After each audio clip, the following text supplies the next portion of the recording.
Today we're breaking down a story where a man sacrifices everything to save his wife's life, only to hear 5 words that change everything. I never asked you to save me. What he discovers next will make you question how well you really know the people closest to you. Let's dive into this one. She looked me straight in the eye and said, "I never asked you to save me." After I'd burned through every dollar, I had to keep her breathing. 23 years of marriage, 2 kids, a mortgage I'd paid off early because I wanted us secure, and that's what I got. Rebecca walked out with another man 6 weeks after I drained my retirement account for her medical bills, and my daughter Natalie stood there telling me I was selfish for being hurt. My son Ethan was the only one who didn't lose his mind, and honestly, that's the only reason I'm still standing. I filed for divorce the same night they left, and I meant every word when I told them to get out of my house. People keep asking me if I regret it, if I went too far, if I should have been the bigger person. I sleep better now than I have in years, so you tell me. The thing about a long marriage is you stop seeing the signs because you think you know someone. Rebecca and I met in college, got married young, had Natalie right away, and Ethan 2 years later. She worked as a nurse for maybe 5 years before she decided staying home made more sense, and I never questioned it because I was making good money in sales and the kids needed someone around. I handled everything from the mortgage to the car payments to the college funds, and she handled the house and the kids' schedules. It worked, or at least I thought it did. Looking back now, I can see how I became the ATM and she became the beneficiary, but you don't see that stuff when you're in it. You just keep working and providing because that's what you signed up for. Have you ever felt like you were doing everything right, only to realize you were being played the whole time? The crash happened on a regular morning in early spring. Rebecca said she was heading to her yoga class, which she'd been doing twice a week for about 6 months. I was already at the office when I got the call from the hospital. The officer on the phone said there'd been an accident, that Rebecca's car had gone off the road and hit a concrete barrier, and I needed to come immediately. I don't even remember the drive there. Natalie drove in from her university 3 hours away, and Ethan left his high school early. We sat in that waiting room for hours, and when the surgeon finally came out, he said she'd make it, but the injuries were severe. Multiple surgeries, weeks in intensive care, months of rehab ahead of us. The bills started coming before she even left the ICU. Our insurance had a high deductible, $8,000 up front, and after that they covered 80%.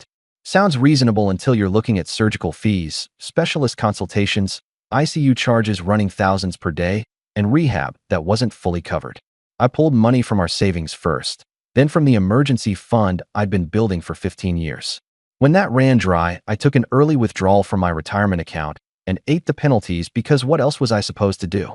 I maxed out 2 credit cards paying for things insurance wouldn't touch, and I picked up extra freelance work on weekends just to keep us afloat. Rebecca was in bad shape for weeks, couldn't walk without help, couldn't shower alone, needed medications round the clock. I did all of it because she's my wife and you don't abandon someone when they're down. I helped her to the bathroom at 2 in the morning. I drove her to physical therapy 4 times a week. I rearranged my entire work schedule so I could be there. Ethan helped when he could, but he was 16 and still had school. Natalie came home twice during those months and mostly stayed in her room. Rebecca started getting better around the 2-month mark, and that's when things got weird. She started spending hours on her phone, joining some support group for accident survivors, going out for coffee with people I'd never heard of. I figured it was part of her healing process, that she needed to talk to people who understood what she'd been through. But she started pulling away from me. Conversations got shorter. She stopped asking about my day. She'd flinch when I touched her shoulder. I thought maybe it was trauma. Maybe she was processing something heavy, so I gave her space. Then one night she sat me down in the living room with both kids there and said she wanted a divorce. Just like that. No build-up, no counseling, nothing. She said she'd been unhappy for years, that the accident made her realize life was too short to stay in a marriage that didn't fulfill her, that she wanted freedom and new experiences and a chance to actually live. I sat there completely silent because my brain couldn't process what I was hearing. Ethan looked horrified, but Natalie, my own daughter, turned to me and said, "Dad, don't make this about you. Mom deserves to be happy." I asked Rebecca if there was someone else, and she got defensive, said it wasn't about another person, it was about her finding herself. The whole thing felt rehearsed, like she'd practiced this speech. I didn't sleep that night. I kept running the numbers in my head, everything I'd spent, everything I'd sacrificed, and this was the thanks I got. The next morning I told Rebecca and Natalie they had 1 hour to pack their things and leave. Rebecca acted shocked, said I was being cruel, said she never expected this kind of reaction. I told her I'd given her everything, including my financial future, and if she wanted freedom, she could have it, but not under my roof. Natalie started crying, called me selfish, said I was punishing Mom for being honest. I looked at her and said, "You're 19 years old. You picked a side. Now live with it." They both left that afternoon. Ethan stayed with me, told me he didn't understand what was happening, but he knew Mom was wrong. That kid saw what I couldn't see yet. The house felt empty, but also lighter. I couldn't explain it, but for the first time in months, I didn't feel like I was drowning. That night, I couldn't stop thinking about how cold Rebecca had been, how calculated the whole divorce conversation felt. If she was really just finding herself, why the rush? Why the defense when I asked about someone else? So I did something I'm not proud of, but also don't regret. We'd always shared the desktop computer in the home office, same passwords, same accounts, nothing hidden because we trusted each other. I logged into her email. It took me about 10 minutes to find what I was looking for. Messages to someone named Adrian, going back 7 months. 7 months. That meant it started 2 months before the accident. I read through them, and my hands started shaking. This wasn't some emotional affair that got out of hand. This was a plan. I'll spare you the details, but the tone was clear as day. I was the backup, the wallet, the safety net while she figured out her exit strategy. One message from right after the accident said something about making the most of the recovery time. Another one from a month ago talked about how I'd taken out loans and how that was pathetic. She called me pathetic to this guy while I was literally helping her recover. I sat there staring at the screen until the sun came up. I wasn't angry. I was clear. I finally understood exactly who I'd been married to, and I knew exactly what I was going to do next. Notice the red flags that were there all along. Yoga classes that started 6 months before the crash, the defensive reaction when asked about another person, the rehearsed speech. The key lesson here is that when someone's behavior suddenly shifts after you've made a major sacrifice, it's worth investigating before assuming it's just trauma. Documentation becomes everything, which is exactly what happens next. I spent the next 3 days going through everything. Every email, every text backup, every shared document on that computer. What I found wasn't just an affair, it was a blueprint. Adrian wasn't some random guy she met at her support group. He'd been in her yoga class since last fall, and the messages made it clear they'd gotten close long before the crash happened. The earliest message I found was from 7 months back. Just casual flirting, but by month 5 they were talking about futures and fresh starts, and how Rebecca deserved better than her boring, stable life. There was one message from Adrian sent 3 days after her accident that said, "Take your time healing. I'm not going anywhere." And her response was, "I know, this changes nothing with us." That hit me harder than anything because I was sleeping in a chair next to her hospital bed that same week. But the worst part wasn't the romance. It was the cold calculation in how they talked about me. She told him I'd pulled money from retirement, and he replied asking if that meant I was desperate, and she said it worked for now. Another message from a month ago had her complaining about physical therapy, and Adrian asked if I was still playing nurse, and Rebecca wrote that I thought I was a hero, and it was honestly pathetic how much I needed to be needed. I had to walk away from the computer because I felt sick, not heartbroken sick, just disgusted sick. Then I found the money. Rebecca had a separate checking account I'd forgotten about, something she'd opened years ago for a side gig that never materialized. I only knew the login because we used the same password for everything. I logged in expecting maybe a few $100s, and the balance showed $32,000. $32,000. I sat there staring at that number trying to figure out where it came from, and then I checked the transaction history. Deposits going back 3 years, small amounts at first, then bigger chunks. Some of it was inheritance from her parents who'd passed a few years back, some was birthday money, some I couldn't track. But the point is she had $32,000 sitting there while I was draining my retirement and maxing out credit cards to pay her medical bills. She didn't offer a single cent. Not one. I checked the dates of my biggest withdrawals against her account activity, and there was nothing. She just watched me drown financially and said nothing. I called my lawyer the next morning. His name's Mr. Brooks. Been practicing family law for 30 years. Doesn't waste time on feelings. I laid out everything. The affair, the messages, the secret money, the timeline. He listened, took notes, and then asked if we had a prenup. I said yes. We'd signed one early in our marriage when Rebecca's parents were setting up their estate and wanted to make sure their money stayed in the family. Mr. Brooks asked if I had a copy, and I found it in our file cabinet that same day. He read through it and stopped on page 4. There was a clause about infidelity, standard stuff apparently, saying that if either party committed adultery, the prenup would be void and assets would be divided according to state law. Rebecca had insisted on that clause back then, said it was about protecting the marriage, and I'd signed it without thinking twice because I never planned on cheating. Mr. Brooks looked up and told me this changed everything, that if I could prove the affair, she wouldn't get the protection she thought she had. I told him to file for divorce immediately and to update my will while he was at it. I wanted Ethan as my sole beneficiary. Natalie got nothing. Mr. Brooks warned me that cutting out a child could be challenged, but I told him I didn't care, make it clear that her choices had consequences. Rebecca got served 4 days later. I wasn't there, but Ethan told me she called him screaming, asking what his father was doing, saying I'd lost my mind. She tried calling me 17 times that day, and I ignored every single one. Then she started texting, first angry, then desperate, then back to angry.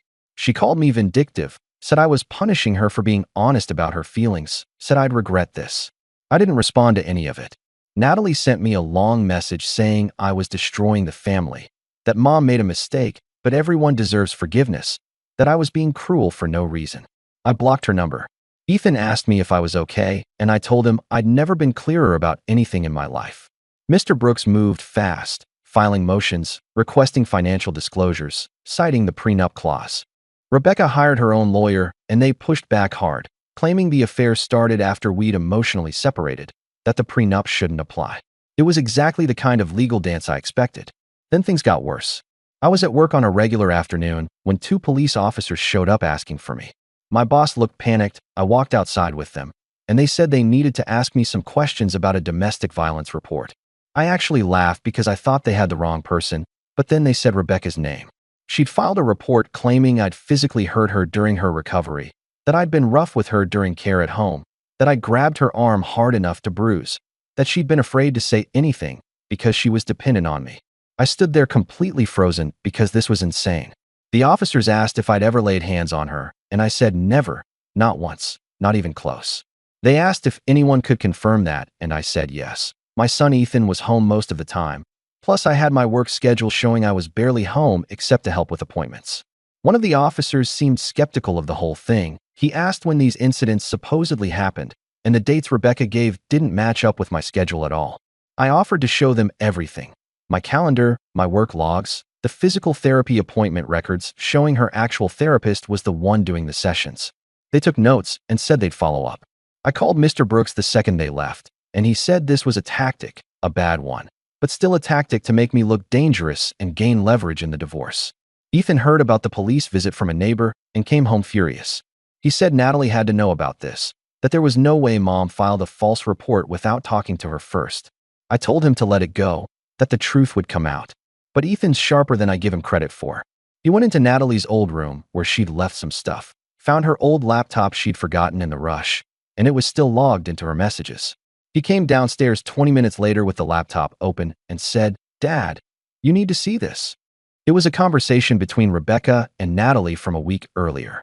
Natalie had asked if this would be enough to get the money, and Rebecca replied that it should be, that she wasn't losing everything because of some stupid clause. There were more messages, talking about how the police report would shift things in court, how I'd have to settle to avoid a trial, how they just needed to make me look unstable. Ethan was shaking when he showed me, said he couldn't believe his own sister would do this. I took screenshots of everything and sent them straight to Mr. Brooks. The next day, Mr. Brooks forwarded everything to the prosecutor's office. Filing a false police report is a crime, and conspiracy to file one is even worse. The detective who'd come to my house called me back, said they'd reviewed my evidence and the inconsistencies in Rebecca's story, and they were closing the domestic violence case with no charges. He also said the false report was being referred for potential charges against Rebecca and possibly Natalie. I didn't feel victorious. I just felt tired. Rebecca called me that night from a number I didn't recognize. Caller ID showed as blocked, and I only picked up because I thought it might be work. She was crying, saying this had all gotten out of hand, that she never meant for things to go this far. I told her, "You called the cops on me with a fake story. You involved our daughter in a crime. This is exactly as far as you meant it to go," and I hung up. 2 weeks later, Mr. Brooks called and said the court date was set, discovery was complete, and he had everything he needed. He told me they'd tried to bury me and buried themselves instead, that I just needed to stay calm in court and let him handle it. I wasn't worried about staying calm. I was past anger by then. I just wanted it done. This is where documentation literally saved him from potential criminal charges. The work calendar, therapy records, and most critically, the The text messages between mother and daughter proved premeditation. The lesson here: when you're being falsely accused, every receipt, every timestamp, every witness matters. Never assume the truth will speak for itself. You have to build the case. The courtroom was smaller than I expected, just a regular room with wood paneling and fluorescent lights that made everything look tired. Rebecca sat at the opposite table with her lawyer, wearing a navy dress and minimal makeup, probably trying to look sympathetic.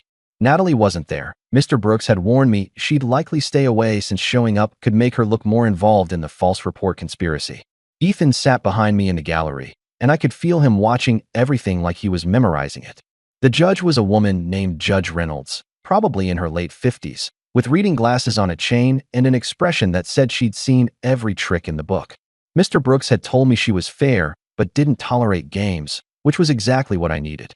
Rebecca's lawyer started by painting me as controlling, said I'd used the medical crisis to establish financial dominance, that Rebecca had felt trapped and afraid. It was a performance, and not a good one. Then Mr. Brooks stood up and methodically destroyed every word. He presented the timeline of the affair, showed it started months before the accident, entered the text messages between Rebecca and Adrian into evidence. He showed the judge the secret bank account with $32,000, pointed out that Rebecca had watched me drain my retirement without contributing a cent. Then he brought up the prenup, explained the infidelity clause, and showed how Rebecca had tried to weaponize a false police report to gain leverage.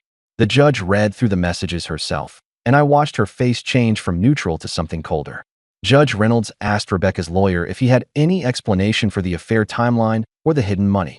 He stammered something about emotional separation and financial independence, but it sounded weak even to me. Then the judge asked Rebecca directly if she'd filed the police report, and Rebecca said yes, but that she'd felt genuinely scared at the time, that her memory of the recovery period was confused. Judge Reynolds looked at her for a long moment and said, "Confused memory doesn't explain text messages planning the report with your daughter." Rebecca went pale, and her lawyer tried to object, but the judge cut him off. She said this wasn't just a marriage dispute, it was a pattern of calculated deception, and she wouldn't reward that behavior. The ruling came faster than I expected.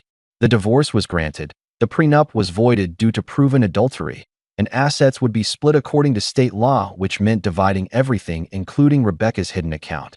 Ethan would remain with me. Rebecca would get standard visitation if he wanted it. And because she drained marital goodwill through her actions, she'd have to reimburse me for a portion of the medical expenses I'd covered. It wasn't full repayment, but it was something. Judge Reynolds finished by noting that the criminal case for the false report was separate and still pending. Rebecca started crying. Her lawyer put his hand on her shoulder, but I felt nothing watching it. No satisfaction, no anger, just a sense of something finally being over. I left the courthouse with Ethan, and we sat in my car for a few minutes not saying anything. He asked if I felt better, and I told him I felt clear, which was different but good enough. Mr. Brooks called that evening and said the divorce would be finalized in 30 days, that I should prepare for Rebecca to make one more attempt at reconciliation, because people always did. I told him I was prepared for anything. But what happened next I didn't see coming. I couldn't stop thinking about Adrian, this guy who'd helped blow up my life, and I wanted to know who he really was. So I did some digging. Social media, public records, the usual stuff you can find if you know where to look. Turns out Adrian had lied to Rebecca about being separated. He was still very much married to a woman named Claire, had been for 12 years, and they had 2 kids. The separation he'd mentioned to Rebecca was apparently fictional. I found Claire's contact information through a mutual connections profile, and I spent 2 days debating whether to reach out. Finally, I wrote her a letter, kept it factual, explained who I was and what I'd discovered, and included copies of the messages between Adrian and Rebecca. I told her I wasn't looking for revenge. I just thought she deserved to know the truth the same way I deserved to know it. I mailed it and tried not to think about it. For weeks later, I got a call from a number I didn't recognize. It was Claire. She thanked me for the letter, said she'd had suspicions but no proof, and that she'd already filed for divorce. She said Adrian had tried to deny everything, but the messages were undeniable, and her lawyer was taking him apart financially. She mentioned he'd been using joint credit cards for hotels and gifts, money that should have gone to their kids, and the judge in their case wasn't being kind about it. I told her I was sorry she was going through this, and she said, "Don't be. You gave me the truth." That's more than he ever did. We talked for a few more minutes, and then hung up. 2 months after that, I heard through Ethan, who'd heard from a friend, that Adrian had lost his job and was living in a cheap apartment because Claire's divorce had cleaned him out. Rebecca had apparently tried to keep the relationship going, but it fell apart fast once the money and future disappeared. Turns out Adrian was exactly like Rebecca, looking for an upgrade, not a partner. The criminal case against Rebecca and Natalie took 4 months, but eventually they both took plea deals. Rebecca got probation and community service, plus a fine. Natalie got the same, but hers came with a mark on her record. The university she attended found out about the charges and suspended her for a semester, something about conduct violations and integrity standards. Her scholarship was pulled pending review. She called Ethan crying about it, and he told her she'd made her choices. 3 months after the divorce was finalized, Rebecca showed up at my door. I saw her through the window and almost didn't answer, but I figured I might as well hear whatever she had to say. She looked tired, older somehow, and she asked if we could talk. I stepped outside and closed the door behind me. She said she'd made mistakes, that she'd been confused and scared after the accident, that she wanted to fix things. I asked her if she was serious, and she said yes, that we built a life together and it didn't have to end like this. I told her, Rebecca, you had $32,000 and watched me go broke. You planned to leave me while I was taking care of you. You filed a false police report. There's nothing to fix.